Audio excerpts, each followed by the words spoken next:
Bismillahirrahmanirrahim. Assalamualaikum warahmatullahi wabarakatuh.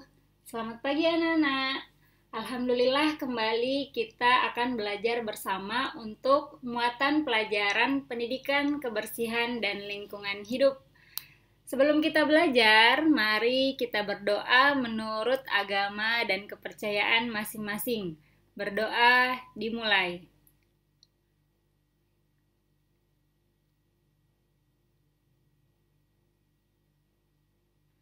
Berdoa selesai.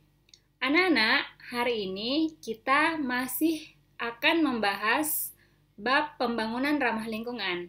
Kali ini kita akan mengulas sedikit tentang materi membangun dan melestarikan lingkungan.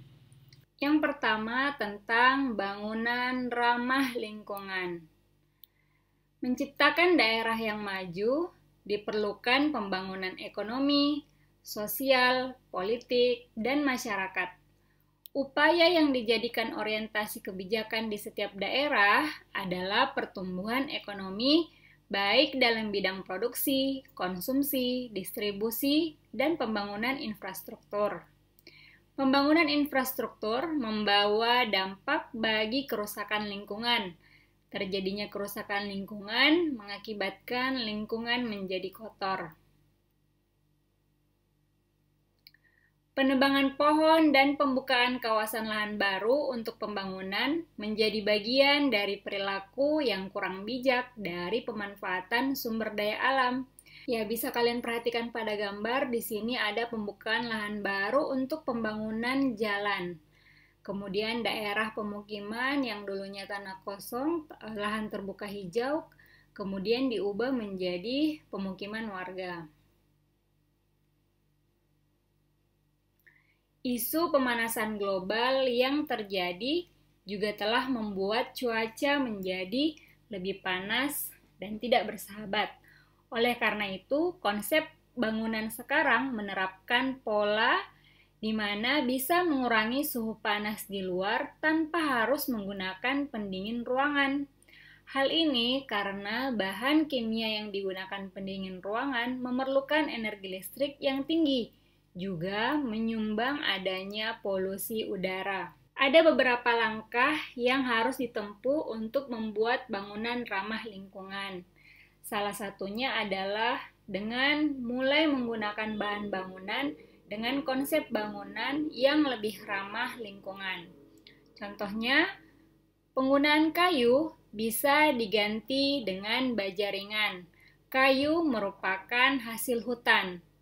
Terlalu banyak penggunaan kayu, maka pohon-pohon yang ada di hutan akan ditebang kemudian dijadikan bahan untuk pembangunan. Maka dari itu sebaiknya kayu diganti oleh baja ringan yang fungsinya juga sama. Langit-langit rumah dapat dibuat lebih tinggi. Udara panas akan bergerak ke atas. Plafon yang tinggi memungkinkan udara di ruangan menjadi tetap sejuk. Yang berikutnya adalah memperbanyak penggunaan jendela. Hal ini dimaksudkan agar pergantian udara lebih sering sehingga udara di dalam ruangan tidak menjadi pengap. Menanam pohon di sekitar rumah. Pohon adalah penyaring udara di bumi. Dengan daun dan batangnya, pohon menyerap gas dan komponen berbahaya di udara, lalu mengeluarkan oksigen, sehingga membantu kita untuk bernafas. Ada beberapa hal yang harus diperhatikan dalam pemilihan dan pemanfaatan lahan ramah lingkungan. Yang pertama, tidak membangun di daerah aliran sungai atau das dan daerah resapan air. Yang kedua, tidak membangun di daerah atau kawasan konservasi alam. Perumahan Pertamina Balikpapan menjadi contoh hunian yang dikembangkan menggunakan konsep pelestarian lingkungan. Yang kedua adalah keterlibatan masyarakat setempat. Pembangunan menyebabkan alih fungsi lahan. Hutan beralih menjadi pemukiman. Lahan pertanian beralih menjadi pabrik atau kompleks perniagaan. Oleh karena itu, sangat diperlukan pelibatan masyarakat setempat dalam pembangunan ramah lingkungan. Kebijakan seperti ini diambil untuk tetap melestarikan budaya dan kebiasaan masyarakat setempat.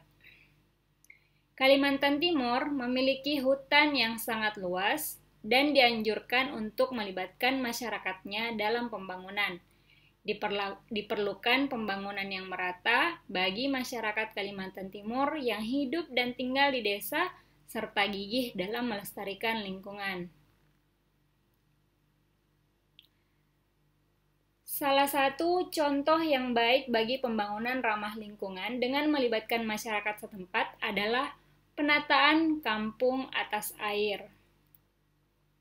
Berikut adalah beberapa contoh gambar keadaan di kampung atas air yang ada di kota Balikpapan. Penataan kampung atas air menjadi prestasi tersendiri bagi pemerintah kota Balikpapan dalam menata pemukiman warga yang layak dan peduli terhadap lingkungan.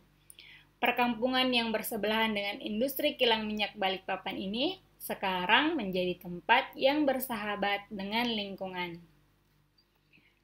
Nah, untuk lebih mengetahui keadaan di kampung atas air, kalian bisa mencari informasi di internet atau meminta bantuan orang tua. Sekian dulu pelajaran kita hari ini, semoga bermanfaat.